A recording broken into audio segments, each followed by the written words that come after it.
Hello बच्चों, स्वागत है आपका हमारे यूट्यूब चैनल में। बच्चों, आज मैं आपके लिए क्लास 12th का जो सोशोलॉजी का पेपर हुआ था 25 अप्रैल को, उसकी आंसर की लेके आया हूँ। हालांकि मैं इन क्वेश्चनों के आंसर में काफ़ी सावधानी बरत रहा हूँ। बाकी फिर भी अगर किसी क्वेश्चन में डाउट हो तो आप कमेंट बॉक्स में बता सकते हो। इसमें देखो, आपका जो पेपर हुआ था उसमें मतलब ये स्टार्टिंग के जो क्वेश्चन थे, आपका ऑब्जेक्टिव पार्ट वाला ये 40 नंबर का क्वेश्चन आता है, 40 नंबर का पेपर आता है और 40 ही क्वेश्चन आते हैं। तो इसमें वैसे कुछ आंसरों के टिक लगाए हुए हैं, तो मैं जो टिक लगा रहा हूँ वो सही माने जाए, ये टिक लगाए हुए ये सही नहीं माने जाए। देखो, इसमें जो पहला क्वेश्चन आपका, सामाजिक समूह के किस आयु वर्ग के सदस्य को युवा पीढ़ी कहा जाता है? तो कौन सा आयु वर्ग है? 17 या 18 वर्ष को युवा पीढ़ी कहा जाता है। उसके बाद देखो, अगला जो क्वेश्चन है, निम्न में से किस सदी में जाति और व्यवसाय के बीच संबंध ढीले हुए? हालांकि इस क्वेश्चन में मेरे को संशय है थोड़ा सा, तो इसका लेकिन फिर भी मैं आंसर, इसका अगर आपको पता हो तो आप इसका आंसर कमेंट बॉक्स में ज़रूर बताएं। इसका मैं इसमें 20वीं शताब्दी ही कर रहा हूं। हालांकि इसको आप देख सकते हो, अगर कहीं पे आपको इसका आंसर मिले तो मेरे को ज़रूर बताना। उसके बाद देखो, अगला जो 3rd नंबर का क्वेश्चन है, भारत की जनसंख्या में युवाओं का प्रतिशत कितना है? तो इसमें युवाओं का प्रतिशत 50% है। उसके बाद देखो, अगला क्वेश्चन, बड़ी संख्या में लोगों से प्रश्न पूछने की प्रणाली। देखो, लोगों से प्रश्न पूछने की प्रणाली, वैसे तो देखो सर्वेक्षण तो क्या होता है, जैसे मतलब कोई भूमि पे कोई चीज़ का मतलब ब्यौरा कर रहे हैं तो वहाँ पे सर्वेक्षण होता है। अवलोकन, किसी चीज़ का जाके हम निरीक्षण करते हैं, कोई काम कर रहा है और उसको जाके हम देखते हैं, वो अवलोकन कहलाता है। और जो साक्षात्कार होता है, तो साक्षात्कार में प्रश्न पूछे जाते हैं। तो मेरे अकॉर्डिंग इसका आंसर सी होगा। उसके बाद देखो, अगला जो क्वेश्चन है, हमारे समाज में कौन सा वर्ग ज़्यादा परिश्रमी है? तो सबसे ज़्यादा जो परिश्रमी है वो कौन सा है? निम्न वर्ग है। उसके बाद देखो, पर्यावरण की विकृति या पतन का क्या कारण है? देखो, वैसे तो देखो ये आवास भी है, विस्थापन भी है और गैसें भी है, लेकिन सबसे ज़्यादा जो मेन कारण है वो क्या है? आपका वन कटाव है। उसके बाद देखो, अगला जो क्वेश्चन है आपका, सत्यशोधक आंदोलन का प्रतिपादन किसने किया या प्रतिनिधित्व किसने किया? तो ये किसने किया था? ज्योतिराव फूले ने। उसके बाद देखो, निम्न जाति आंदोलन किसने आरंभ किया? तो ये जो निम्न जाति आंदोलन है ये भी ज्योतिराव फूले ने ही किया था। उसके बाद देखो, अगला जो क्वेश्चन, ये जो इसकी जो देखो सत्यशोधक आंदोलन था ना, सत्यशोधक समाज की स्थापना की, उसके बाद तुरंत बाद ही ज्योतिराव फूले ने ये निम्न जाति आंदोलन स्टार्ट किया था। उसके बाद देखो, चिपको आंदोलन का जनक कौन है? तो चिपको आंदोलन के जनक कौन है? सुंदरलाल बहुगुणा है। उसके बाद देखो, अगला जो क्वेश्चन, सती प्रथा को गैर कानूनी किसने घोषित किया? तो सती प्रथा को गैर कानूनी राजा राम मोहन राय ने घोषित किया। उसके बाद देखो, समाजशास्त्र की प्रकृति है, देखो वैज्ञानिक, अवैज्ञानिक, अमानवीय और असामाजिक। अगर यहाँ पे सामाजिक होता तो पहला हम क्या करते? सामाजिक करते, लेकिन यहाँ पे असामाजिक है, इसलिए इसकी प्रकृति क्या मानी जाएगी? वैज्ञानिक मानी जाएगी। उसके बाद देखो, अगला क्या है? मनुष्य है एक जैविक प्राणी, एक जंगली प्राणी, एक सामाजिक प्राणी और एक असामाजिक प्राणी। तो कौन सा प्राणी है? एक सामाजिक प्राणी है, मतलब समाज में रहने वाला प्राणी है।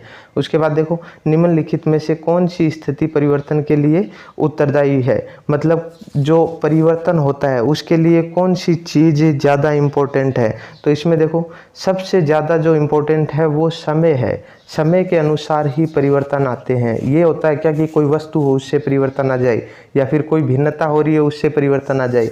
मतलब मेन जो इसमें मुख्य उद्देश्य क्या है? समय है। समय के साथ ही परिवर्तन आते हैं। उसके बाद देखो, जननांकिकी के जनक की संज्ञा किसे दी गई है? तो जननांकिकी के जो जनक हैं वो कौन है? जॉन ग्रांट है।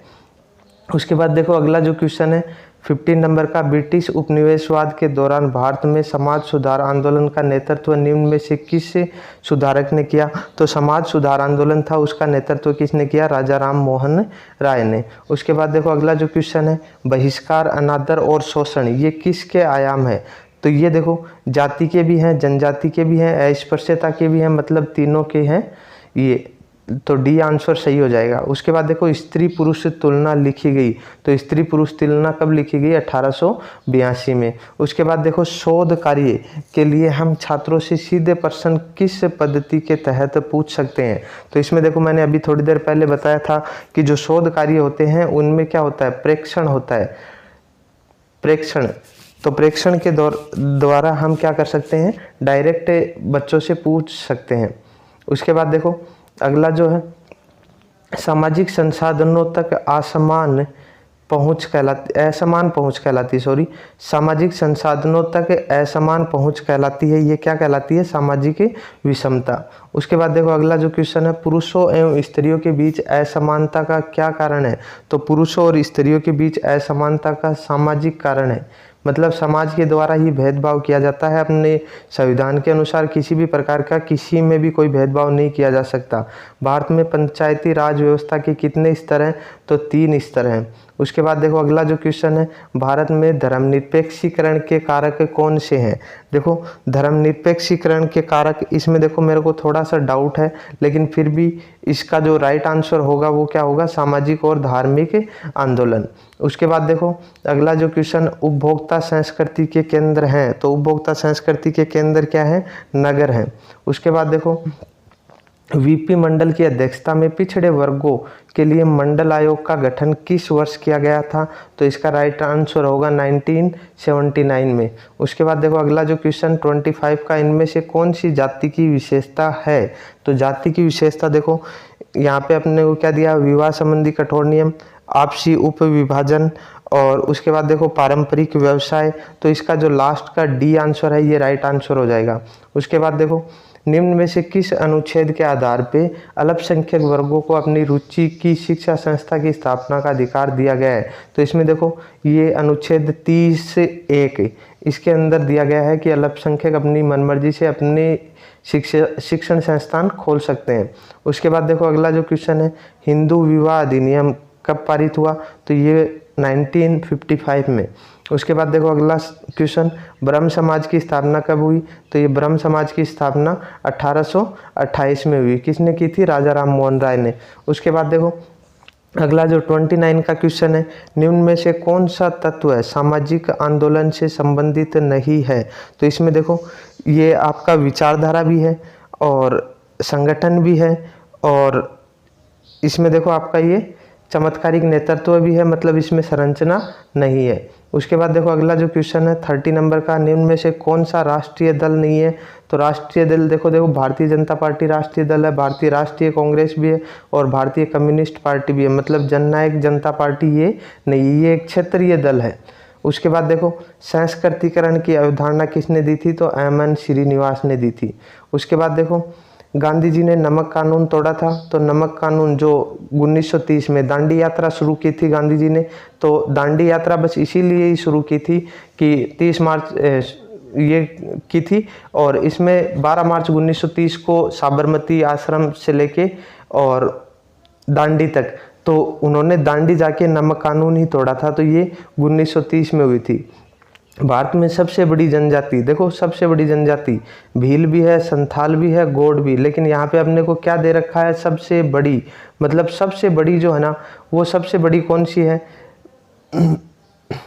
सबसे बड़ी जो जनजाति है वो कौन सी होगी? आपकी भील होगी। वैसे सारी ही बड़ी है, लेकिन सबसे बड़ी की बात आ जाए तो सबसे बड़ी कौन सी है?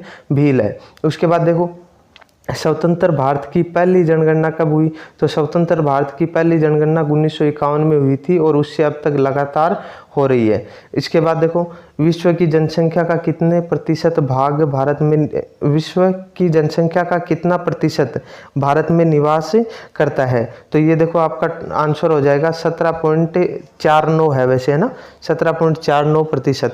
उसके बाद देखो अगला जो क्वेश्चन है 36 का, जनसंख्या के गुणोत्तर का सिद्धांत निम्न में से किसने दिया?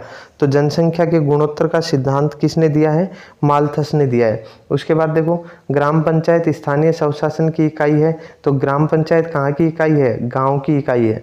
उसके बाद देखो अगला जो क्वेश्चन है 38 का, भारत की जनगणना 2001 के अनुसार भारत में स्त्री साक्षरता दर कितनी है? तो ये 54.2 राइट आंसर है। उसके बाद देखो अगला जो 39 का क्वेश्चन, भारत में सबसे कम घनत्व किस राज्य का है? तो ये अरुणाचल प्रदेश का है। उसके बाद देखो इनमें से क्षेत्रीयता पर आधारित राजनीतिक दल कौन सा है?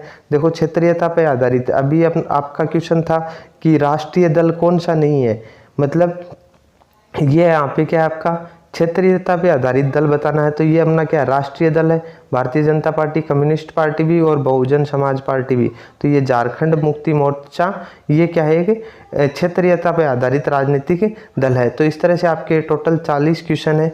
मेरे अकॉर्डिंग मैंने इनको बहुत मेहनत करके राइट आंसर देखने की कोशिश की है। फिर भी अगर किसी क्वेश्चन में कोई संशय हो तो कमेंट बॉक्स में बता सकते हो। तो आगे आने वाली वीडियो तक धन्यवाद।